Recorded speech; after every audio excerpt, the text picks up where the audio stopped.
Bonjour à tous et merci de nous suivre sur Ecclesia TV.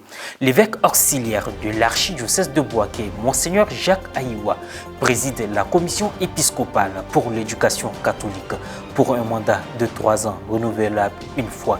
Il a été élu par ses pairs lors de la 123e assemblée plénière ordinaire de la CECI qui s'est tenue du 31 mai au 4 juin 2023 à Agouville. Urgence pour 100 orphelins dans le diocèse de Dapan au Togo. Dans la nuit du mardi 29 août 2023, un incendie s'est déclaré au premier étage de la maison Sainte-Monique de l'association Vivre dans l'Espérance. L'orphelinat des filles créé par Sœur Marie-Stella est en partie détruit. L'épiscopat ivoirien, fidèle à sa politique de réforme du système éducatif catholique, à l'issue du renouvellement de ses instances dirigeantes lors de la seconde assemblée plénière à Agouville, Monseigneur Jacques Assanvo Aïwa, évêque auxiliaire de l'archidiocèse de Bouaké, a été choisi pour poursuivre le travail abattu par son prédécesseur, Monseigneur Gaspard Bébigneba, évêque de Mans, depuis novembre 2017. Commentaire Moral Poti. La conférence des évêques catholiques de Côte d'Ivoire, CECI, a renouvelé ses instances lors de la dernière assemblée plénière qui s'est tenue du 30 mai au 4 juin 2023 à Beauville, dans la région de l'Agnebitiassa. L'éducation catholique, une œuvre d'église qui participe à une mission d'utilité publique, connaît depuis novembre 2017 des réformes. Cette réforme engagée par les prélats s'inscrit dans un contexte marqué par des mutations de tout genre et des crises multiformes et multisectorielles. Dans ce élan de redynamisation, Monseigneur Jacques Assanvo Aïwa, évêque auxiliaire de l'archidiocèse de Bouaké, a été désigné par ses pairs comme président de la commission épiscopale pour l'éducation catholique. Je connais l'éducation catholique de plus ou moins loin. J'y ai travaillé un peu quand j'étais à Bassam. Et puis, depuis que je suis à Bouaké, j'y travaille avec un comité pour redresser un peu la situation. De manière globale, nous savons que notre système scolaire en général et puis l'éducation catholique ont connu et connaissent beaucoup de difficultés, surtout sur le plan de l'accompagnement des encadreurs, des instituteurs, des professeurs et tout cela. Il y a le plus gros problème, c'est les questions de subvention, de rémunération. Mais on peut se féliciter que depuis quelques années, comme vous l'avez dit, un gros travail a été fait. Il y a une grande réforme qui est engagée. S'inscrivant résolument dans l'exercice de sa nouvelle charge avec dévouement et abnégation, le nouveau président de la commission épiscopale pour l'éducation catholique a honoré son prédécesseur. Je voudrais donc saisir l'occasion de votre micro pour remercier et féliciter Monseigneur Gaspard Bébi qui a présidé à cette réforme.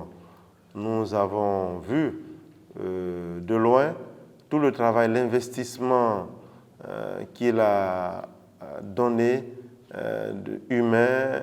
On sait qu'il est évêque de Mans, mais il s'est vraiment engagé corps et âme. Il a pris à bras le corps cette réforme de l'éducation catholique. Il a vraiment accompagné. Il était vraiment présent et je pense que ces actions ont produit beaucoup de fruits. Nous partons sur la base de ces fruits-là pour continuer ce travail et avec les acteurs de l'éducation catholique qui sont plus outillés techniquement dans le domaine, nous verrons ce qu'il y a à faire pour que notre éducation catholique se porte toujours mieux. Monseigneur Gaspard Bébigneba, évêque de Mans, qui a présidé cette commission, a félicité les nouveaux élus. Comme d'abord l'administration, c'est une continuité. Et puis l'Église aussi, c'est un service, on ne vient pas pour rester. Effectivement, au cours de cette assemblée d'Aboville, une nouvelle équipe a été mise en place, donc 2 évêques ont été nommés. Il y a Monseigneur Aïwa Jacques Assanvo, l'évêque donc, auxiliaire donc, de Bouaké, qui a été élu à la tête comme président de la commission pour l'éducation catholique. Et son adjoint, c'est Monseigneur Amizi Clément, l'évêque d'Odiéné. Voilà, donc nous allons le faire la passation, préparer les documents, leur montrer le chemin parcouru, ce qui est encore à faire, pour qu'eux aussi, justement, ils ajoutent leurs pierres. J'encourage, je les félicite pour ceux qui ont été élus et à qui je vais laisser la place, voilà, pour qu'eux aussi, ils fassent plus que ce que moi j'ai fait.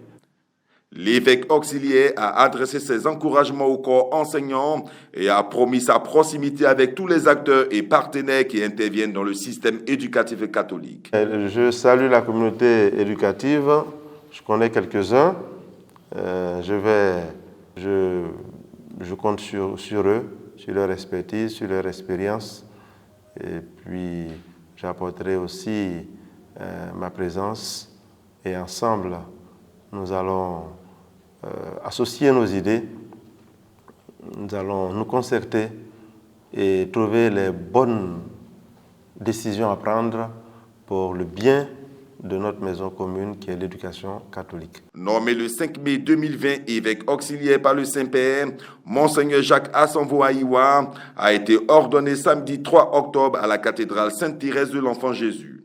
Docteur en théologie biblique, il a choisi comme devise épiscopale « Paix mes brebis », extraite de l'évangile de Jean chapitre 21 verset 17. Au Togo, dans le diocèse de Dapaon, Monseigneur Dominique Guibil appelle à la solidarité suite à un incendie qui a dévasté l'orphelinat Sainte-Monique dans la nuit du 29 au 30 août. Malgré l'accablement, sœur Marie-Stella, fondatrice de l'orphelinat, la voix enrouée, veut rester fidèle à sa devise « Vivre dans l'espérance ». Suivant. Depuis 72 heures pour les courses, pour la rentrée scolaire, pour ravitailler les maisons, les différentes structures. Et puis partir un peu en mission à la recherche des financements et pour d'autres missions. À 2 heures du matin, j'ai été réveillée par un message. J'ai lu le message et c'est là que j'ai appris que la maison Sainte-Monique était en feu depuis 22 heures.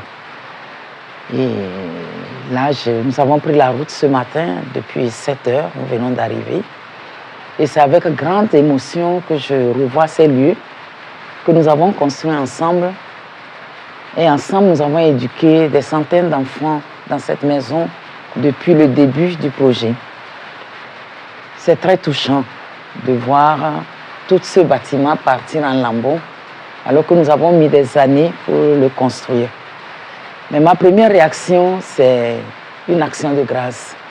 Une action de grâce parce qu'au-delà du matériel, ce qui a été très touchant et miraculeux, c'est tous les enfants qui ont été sauvés grâce à la mobilisation du quartier. Des enfants aînés, des mamans, de Monseigneur Dominique qui est venu dans la nuit, et du groupe de prière qui était là à côté, venu de Lomé, le Forum national des jeunes, et vraiment tous les jeunes du quartier qui se sont mobilisés pour venir éteindre ce feu qui a pris d'abord le bâtiment des enfants, alors qu'il y avait une douzaine d'enfants qui étaient couchés dans le premier bâtiment, et les autres bâtiments étaient repartis avec les adultes. Pour moi, c'est très dur, mais en même temps, c'est une action de grâce. Merci pour tous ceux qui ont participé à la construction de cette maison, qui peuvent être peut-être aujourd'hui déçus, mais nous allons rendre grâce à Dieu.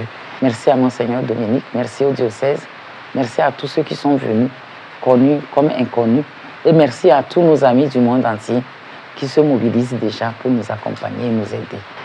Et merci aussi pour tous ceux qui ont travaillé de près et de loin, tous ceux qui ont entendu nos cris depuis ce matin et qui ont déjà commencé par envoyer des messages, réfléchir à comment nous allons faire pour réhabiliter la maison parce que nous attendons les enfants dans 10 jours pour la rentrée scolaire.